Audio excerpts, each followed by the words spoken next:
మీరు తీసుకునే అదే మందులు, అదే నాణ్యమైన మందులు, కానీ సగం ధరకే.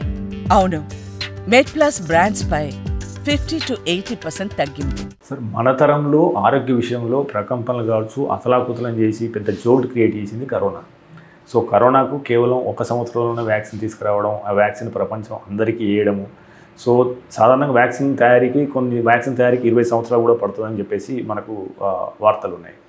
సో ఇది 1 సంవత్సరం తీసుకురావడము, వేసిన తర్వాత నార్మల్స్ పరిస్థితులు వచ్చినాయి. కానీ మనకు 10th క్లాస్ అమ్మాయి గుండెపోటుతో చనిపోయిందని చెప్పేసి వార్తలు. ప్రపంచవ్యాప్తంగా గుండె జబ్బుల కంటే గుండె పోట్లకును కరోనాకు సంబంధం ఉందని, ఆర్థోపెటిక్స్లో కూడా అంటే ఇది హిప్ రిప్లేస్మెంట్ సర్జరీలు పెరగడానికి గల కారణం కరోనా వేసిన మందులే అని చెప్పేసి రకరకాల వాదనలు వస్తున్నాయి. సో ఇప్పటి వరకు యాజ్ ఏ డాక్టర్ మీరు అథెంటికేట్ ఇన్ఫర్మేషన్ ఇస్తారు కాబట్టి అడుగుతున్నాను, కరోనా వ్యాక్సిన్లు లేదా కరోనాకు చేసిన వైద్యంతో సో ఇప్పటి వరకు ప్రూవ్డ్ అయినాయి కానీ లేదా వార్తల్లో ఉన్నాయి కానీ అంటే ఎలాంటి మార్పులు చోటు చేసుకున్నాయి మానవ ఆరోగ్యంపై? ఇది కొంచెం క్లిష్టమైన ప్రశ్న అండి. ఇది స్ట్రైట్గా సమాధానం ఎవిడెన్స్ అనేది పూర్తిగా చెప్పడానికి లేదు. కాకపోతే మీరు అన్నట్టుగా ప్రీ కోవిడ్ పోస్ట్ కోవిడ్ అనేది మార్పులు ఉన్నాయి. ఎస్పెషల్లీ నేను ఏ విధంగా వెళ్తానంటే, ఈ కోవిడ్ యొక్క ఎఫెక్ట్స్ ఏవైతే ఉంటాయో, లాంగ్ కోవిడ్ అని కూడా మన వాళ్ళే ఈవెన్ ఎస్టాబ్లిష్ అయి ఉంది. లాంగ్ కోవిడ్ అంటే months together, sometimes years together suffer అవుతున్న వాళ్ళు ఉన్నారు.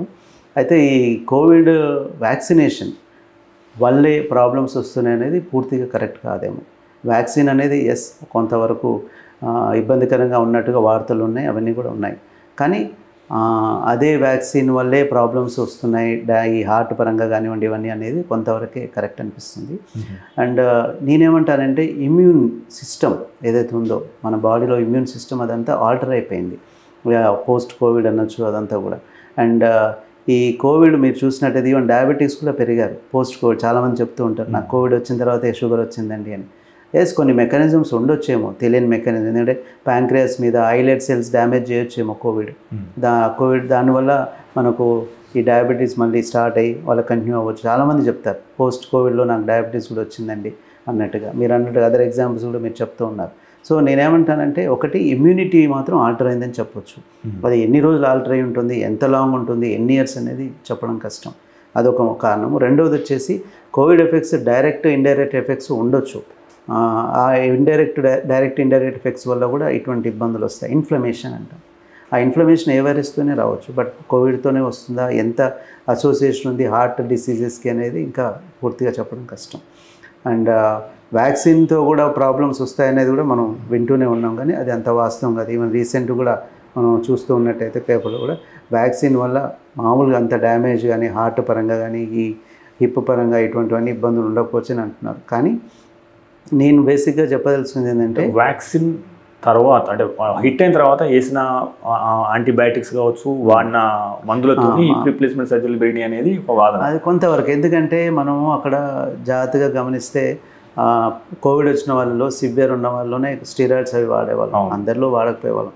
అక్కడ ఆ టైంలో మరి చాలామందికి రకరకాల ట్రీట్మెంట్ జరిగాయి. డైరెక్ట్గా చెప్పలేము ఆ రిలేషను ఎంత. ఎందుకంటే కోవిడ్ లేకుండా ఎవరైనా ఉన్నారా రాకుండా? మరి అందరు మిగతా వాళ్ళు బాగానే ఉన్నారు కదా. అంటే అది కొంత సెక్ట్ ఆఫ్ పీపుల్, అంతే కొంత పాపులేషన్ అవి ఉండొచ్చేమో. ఎందుకంటే అందరం సఫర్ అయ్యాం కోవిడ్తో. Everybody has suffered. సివియారిటీ మారిండొచ్చు, నెంబర్ ఆఫ్ టైమ్స్ సఫర్ అయ్యాం. సో అందరికీ అంటే యూనిఫామ్గా 100 మంది సఫర్ అయితే 100 మందికి ప్రాబ్లమ్స్ రాలేదు కదా. అది కొంతమందికి ఎందుకు వచ్చాయనేది మనం స్టడీ చేస్తూనే ఉన్నారు. కాకపోతే మన యొక్క ఇమ్యూనిటీ అనేది ఖచ్చితంగా మారింది. అండ్ రిపీటెడ్ కోవిడ్ ఇన్ఫెక్షన్స్ వచ్చాయి. 1 సారి 2 సార్లు 3 సార్లు వచ్చాయి. వ్యాక్సినేషన్ కూడా 2 సార్లు 3 సార్లు కూడా తీసుకున్న వాళ్ళు ఉన్నారు. సో వాళ్ళకి immunity place a major role అని నేను అనుకుంటాను. దాంతోపాటు ఇన్ఫ్లమేషన్, బాడీలో జరిగే ఇన్ఫ్లమేషన్ ఇంకొక కారణం అని నేను అనుకుంటాను. అండ్ వాళ్ళ యొక్క లైఫ్ స్టైల్, వాళ్ళు ఏ విధంగా వాళ్ళ లైఫ్ స్టైల్ని క్యారీ చేస్తున్నారు అనేది కూడా ఇంపార్టెంట్ కారణం అని నేను అనుకుంటాను. మెడికేషన్ అవన్నీ కూడా కొంత ఉండొచ్చు, కానీ లాంగ్ టర్మ్ ఎఫెక్ట్స్ ఎలా ఉంటాయి అని చెప్పడం కష్టం. సో ఐ థింక్ అది మనం ఈ కోవిడ్ ఎఫెక్ట్స్ అనేది ఉండొచ్చు ఖచ్చితంగా. బట్ నేను ఈ విధంగా చూస్తాను. నేను మేబీ క్రానిక్ ఇన్ఫ్లమేషన్ నడుస్తుందేమో, ఆర్ ఇమ్యూనిటీ మనకు మార్పు జరిగిందేమో, డిస్రెగ్యులేటెడ్ ఇమ్యూనిటీ అయిందేమో, అది లాంగ్ టర్మ్గా ఉండి ఇటువంటి ప్రాబ్లం చేస్తుందేమో, వారు మన యొక్క అలవాట్లు smoking, alcohol, obesity, physical activity లేకపోవడం ఇవన్నీ కూడా తోడై చేస్తున్నాయా అనేది చెప్పడం చాలా కష్టం.